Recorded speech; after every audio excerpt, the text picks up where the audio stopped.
नमस्कार। आज हम बात करने वाले हैं 1947 के एक ऐसे फैसले की जिसने न सिर्फ भारत का बल्कि पूरे महाद्वीप का नक्शा हमेशा हमेशा के लिए बदल कर रख दिया। और इसका असर हमारी विदेश नीति और व्यापार पर आज तक पड़ता है। तो चलिए कहानी की शुरुआत करते हैं एक बहुत बड़े सवाल से। कभी सोचा है कि भारत, जो कभी मध्य एशिया का दरवाजा माना जाता था, आज जियोग्राफिकली अफगानिस्तान से सीधे सीधे क्यों कट गया है? आखिर वो कौन सी ऐतिहासिक घटना थी जिसने हमें हमारे सबसे अहम पड़ोसियों से इतना दूर कर दिया? देखिए, इस कहानी को समझने के लिए नक्शे पर एक कटी हुई नस की कल्पना कीजिए। ये सिर्फ एक जमीन का टुकड़ा नहीं है, बल्कि ये वो रणनीतिक धमनी है, वो आर्टरी है जो कभी हमें मध्य एशिया की ऊर्जा और व्यापार से सीधे जोड़ती थी, लेकिन अब वो कट चुकी है। और जानते हैं, इस कटी हुई धमनी का असर हमारी रोजमर्रा की जिंदगी पर भी पड़ता है। जरा सोचिए, अगर ईरान या सेंट्रल एशिया से कोई गैस पाइपलाइन सीधे भारत तक आ पाती तो हमारी ऊर्जा सुरक्षा कितनी कितनी मजबूत होती। लेकिन ये जो भौगोलिक रुकावट है, वो आज भी हमें ऐसा करने से रोकती है। ये कोई छोटी मोटी दूरी नहीं है, हम बात कर रहे हैं पूरी 198 किलोमीटर लंबी सीमा की। अंदाजा लगाइए, ये दिल्ली से चंडीगढ़ जाने जितना लंबा रास्ता है। ये वो सीधा रास्ता था जो आज पाकिस्तान के कब्जे वाले कश्मीर की वजह से हमारे लिए बंद हो चुका है। तो चलिए जरा टाइम में पीछे चलते हैं और देखते हैं कि 1947 से पहले ये दुनिया असल में दिखती कैसी थी। ये समझना बहुत जरूरी है कि आज हम यहाँ कैसे पहुँचे, और इसके लिए हमें उस पुरानी सीमा को ढूंढना होगा जो अब नक्शे पर मौजूद ही नहीं है।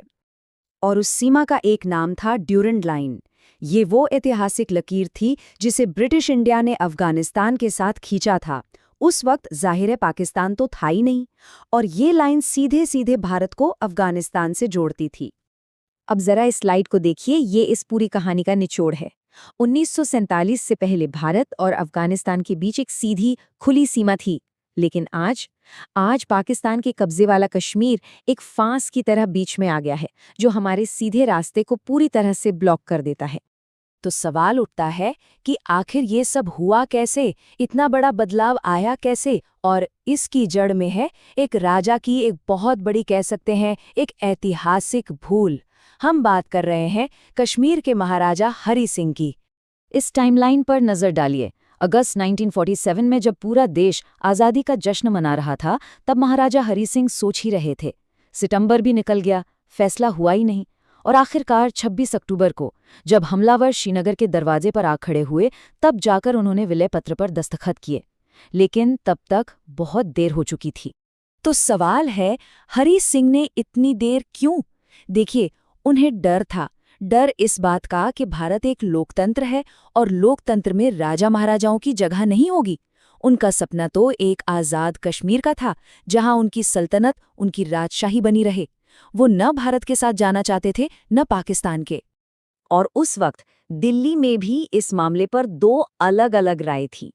एक तरफ थे सरदार पटेल, जो हरि सिंह की इस देरी के खतरों को साफ साफ देख रहे थे।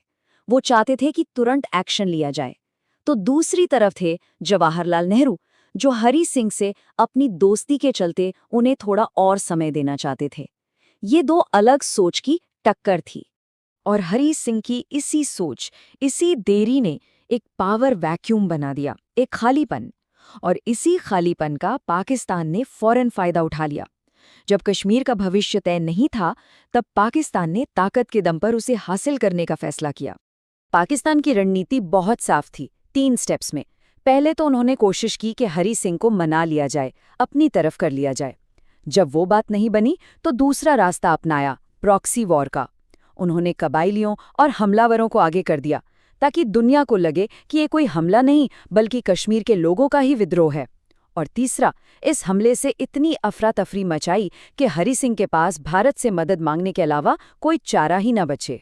लेकिन जब तक मदद पहुंचती, जब तक महाराजा हरि सिंह विलय पत्र पर दस्तखत करते, हमलावर कश्मीर के एक बहुत बड़े हिस्से पर कब्जा जमा चुके थे। वो कुछ महीनों की देरी हमेशा के लिए जमीन के एक बड़े हिस्से के नुकसान में बदल गई। और इसी के साथ कहानी वापस वहीं आ जाती है जहां से हमने इसे शुरू किया था। 1947 की वो घटना सिर्फ इतिहास की किताब का एक पन्ना नहीं है, बल्कि उसकी विरासत आज भी हमारे नक्शों पर एक गहरे जख्म की तरह जिंदा है। तो आखिर में हुआ क्या? वो जमीन जिस पर हमलावरों ने कब्जा किया, वही आज पाकिस्तान के कब्जे वाला कश्मीर यानी पीओके है। और यही वो इलाका है जो भारत की अफगानिस्तान के साथ 198 किलोमीटर की सीधी सीमा को आज भी ब्लॉक करता है।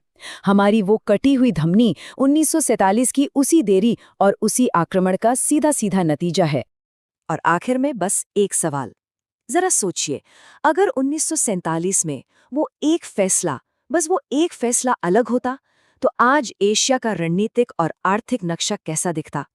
क्या भारत एक बड़ी आर्थिक महाशक्ति होता? क्या इस पूरे इलाके में ज्यादा शांति होती? ये एक ऐसा सवाल है जो हमें सोचने पर मजबूर करता है कि इतिहास का एक छोटा सा पल कितने बड़े नतीजे तय कर सकता है।